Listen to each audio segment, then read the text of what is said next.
다윗은 유다 지파의 왕으로 이제 7년 6개월을 다스린 후에 온 이스라엘 왕으로 세움을 받게 됩니다. 다윗이 이스라엘의 왕이 되자마자 그가 먼저 한 것이 있는데, 그것은 바로 하나님의 임재를 상징하는 법궤를 다윗성으로 옮기는 것이었습니다. 이는 이스라엘을 하나님께서 통치하고 다스리시는 나라로 세우겠다는 이 다윗의 마음을 우리가 엿볼 수가 있습니다. 그래서 그는 그 법궤를 예루살렘으로 옮기기 위해 이스라엘 모든 지파와 레위인, 그리고 제사장, 군대 장관들뿐만 아니라 아직 자신을 제대로 따르지 않던 그 지파들의 사람들까지도 그 누구 하나 할 거 없이 모든 인원을 총동원합니다. 국가적으로 아주 큰 대대적인 프로젝트로 이 일을 추진하게 되죠. 그렇게 수많은 사람들을 불러 모아놓고는 다윗이 이렇게 이야기합니다. 우리 역대상 13장 3절 말씀 함께 읽겠습니다. 우리가 우리 하나님의 궤를 우리에게로 옮겨오자. 사울 때에는 우리가 궤 앞에서 묻지 아니하였느니라 하매. 사울 때에는 우리가 요 앞에 묻지 않았다라는 이 말은요, 다윗은 사울이 다스리던 당시에 이스라엘 돌아보면서 가장 큰 문제를 하나님께 묻지 않은 것으로 보았습니다. 사울이 수많은 전쟁을 하고 성과를 이룬 것도 있었지만 가장 중요한 순간마다 하나님의 뜻을 묻기보다는 항상 자신의 판단과 생각을 앞세웠던 적이 있었습니다. 그래서 다윗은 왕이 되자마자 가장 먼저 이렇게 결단한 것이 다시는 이 사울의 시대와 같은 나라를 만들지 않겠다는 것이었습니다. 오로지 하나님께서 다스리시는 나라, 하나님께 가장 먼저 묻는 나라를 세우기 위해서 하나님의 법궤를 예루살렘으로 모셔오려고 했던 것입니다. 다시 말해 다윗이 이 언약궤를 옮기려고 했던 이유는 하나님을 이스라엘의 진정한 왕으로 모시겠다는 어떤 다윗의 신앙의 고백이었던 것입니다.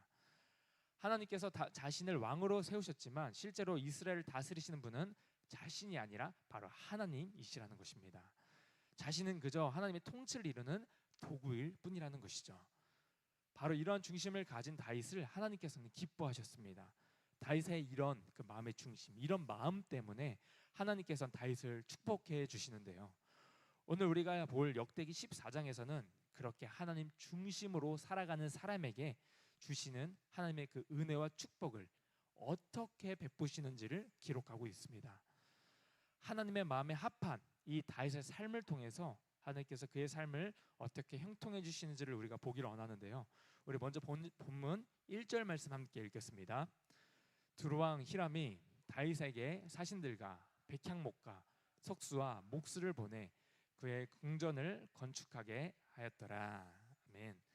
본문 1절에서는 두루왕 히람이 사람들을 보내 다윗의 궁전을 건축하는 필요한 것들을 공급해 주시는 이야기가 나옵니다.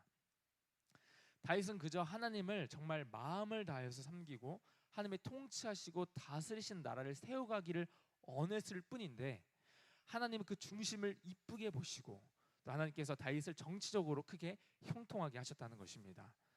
다윗이 먼저 지원을 요청한 것도 아닌데 주변 나라의 그 왕의 마음을 감동시키셔서 다윗의 궁전을 건축하는 데 필요한 재료들을 보내주셨습니다. 이를 보면 하나님께서 그의 나라를 견고하게 세워주실 뿐만 아니라 이 정치적인 또 외교적인 또 사람과의 그 관계적인 문제를 잘 풀리도록 축복해 주십니다.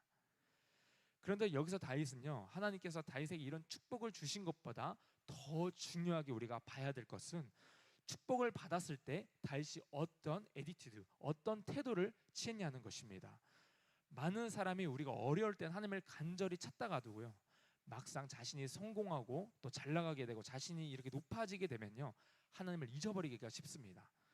이렇게 된 게 자신의 능력인 것으로 우리 착각하기도 하고 한순간에 교만해지는 것이 어떤 인간의 연약한 본성이라고도 우리가 볼 수 있는데요, 그런데 다윗은 달랐다는 것입니다.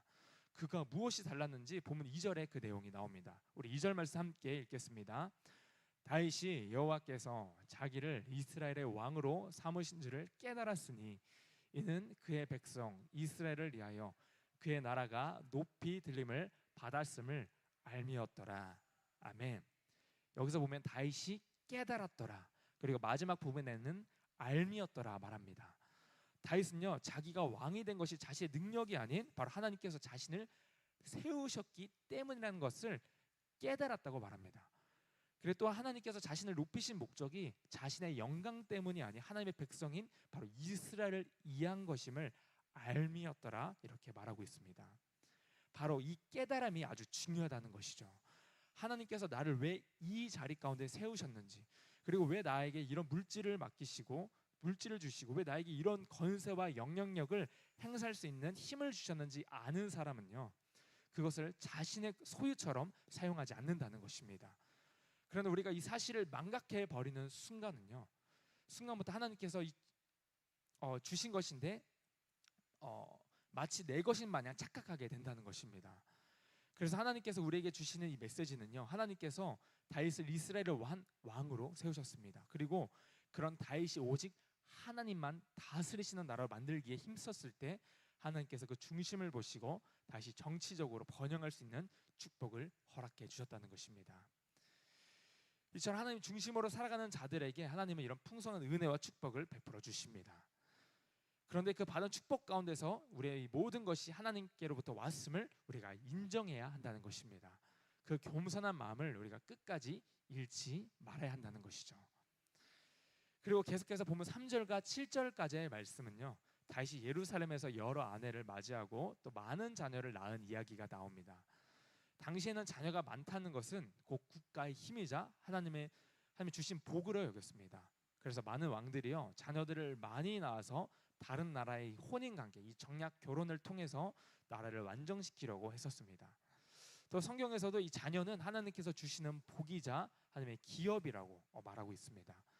그런데 그런 복을 하나님께서 지금 다윗에게 허락하셨다는 것입니다. 가정적인 이 번영의 복을 주셔서 다윗에게 많은 자녀를 낳게 하셨습니다. 그리고 세 번째 마지막으로 이 본문 8절에서 17절까지의 말씀은 하나님께서 다윗에게 군사적인 승리를 주시는 장면이 나옵니다. 하나님께서 다윗이 나가는 전쟁마다 승리하게 하심으로 그의 나라를 더욱 견고히 하셨습니다. 그렇게 매번 전쟁에 승리할 수 있었던 비결은 오늘 말씀을 통해 우리에게 알려주신데, 그 비결은 무엇이냐?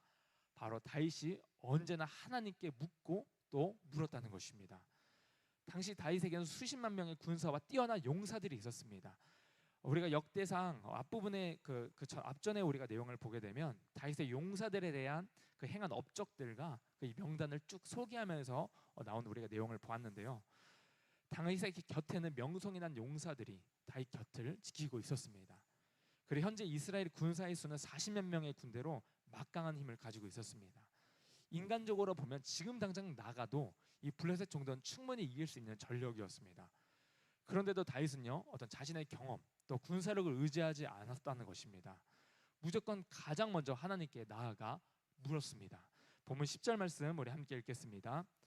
다윗이 하나님께 물어 이르되 내가 블레셋 사람들을 치러 올라가리이까 주께서 그들을 내 손에 넘기시겠나이까 하니 여호와께서 그에게 이르시되 올라가라 내가 그들을 내 손에 넘기리라 하신지라.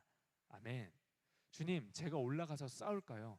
주님, 그들을 내 손에 넘겨주시겠습니까? 이렇게 물었다는 것입니다.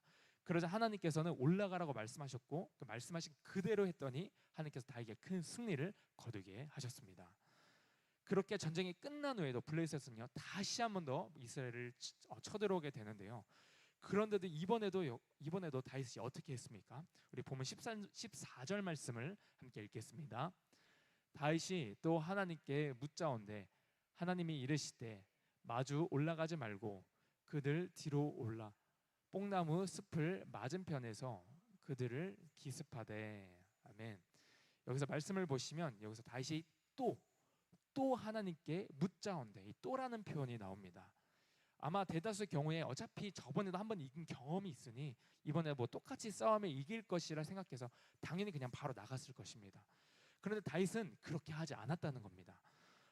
바로 앞전에 승리를 거두었음에도 불구하고 거기에 도취되어서 어떤 경솔하게 행동하지 않고 이번에 역시 또 하나님께 물었던 것입니다. 그랬더니 하나님께서는 이번에는 완전히 새로운 전략을 주시면서 바로 가지 말고 뒤로 돌아서 이 뽕나무 꼭대기에서 걸음 걷는 소리가 들리거든 그때 나가서 싸우라 라는 방법을 알려주십니다. 그리고 그대로 했더니 또 승리를 거두게 하시죠. 우리가 이를 통해 알 수 있는 것은 다윗은 매사에 하나님의 그 음성에 아주 민감하게, 아주 세심하게 반응했다는 것을 우리가 알 수 있습니다. 다윗에게 있어 전쟁의 승패는 군사의 수가 많고 적음에 있지 않았습니다. 전쟁은 오직 전적으로 하나님의 뜻에 달려 있음을 다윗은 알았던 것이죠. 다윗은 매사에 하나님이 말씀하신 대로 움직였고 그렇게 나갔고 그리고 나서는 것마다 하나님께서 늘 전쟁에서 승리케 하셨습니다. 사랑하는 성도 여러분, 오늘 말씀에서 다윗은 하나님의 중심에 이스라엘 나라를 세우려고 했을 때 하나님께서는 세 가지의 큰 축복을 받게 하셨는데, 먼저는 정치적인 복과, 가정의 복과, 그리고 또 나가는 전쟁마다 승리하게 하시는 축복을 그에게 허락하셨습니다. 하나님께서 다윗에게 이렇게 축복하신 것은요, 그가 어떤 상황에서도 하나님을 늘 인정했고 무엇보다 하나님의 뜻을 가장 먼저 구했기 때문이라고 오늘 말씀을 통해 우리에게 보여주고 있습니다. 그리고 그 말씀하신 그대로 순종하는 그의 모습을 하나님이 또 기뻐하셨습니다.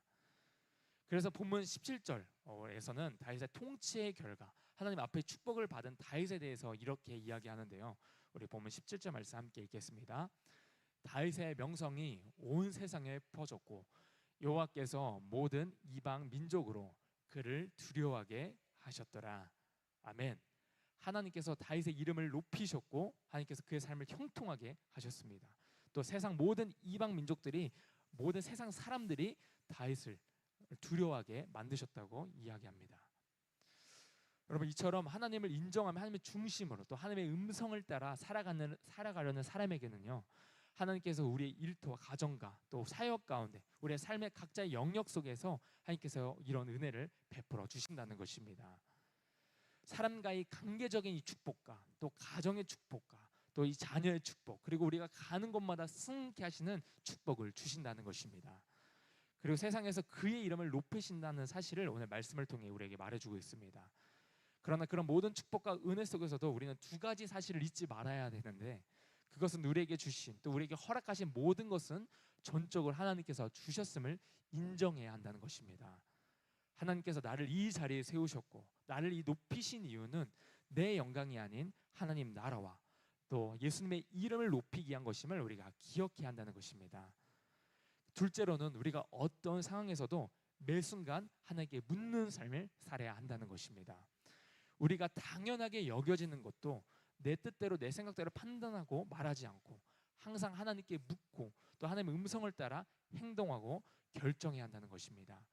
이런 마음의 중심을 지니고 우리가 살아갈 때에 하나님께서 틀림없이 우리의 삶에 이 다윗과 같은 풍성한 은혜를 내려주실 줄 믿습니다.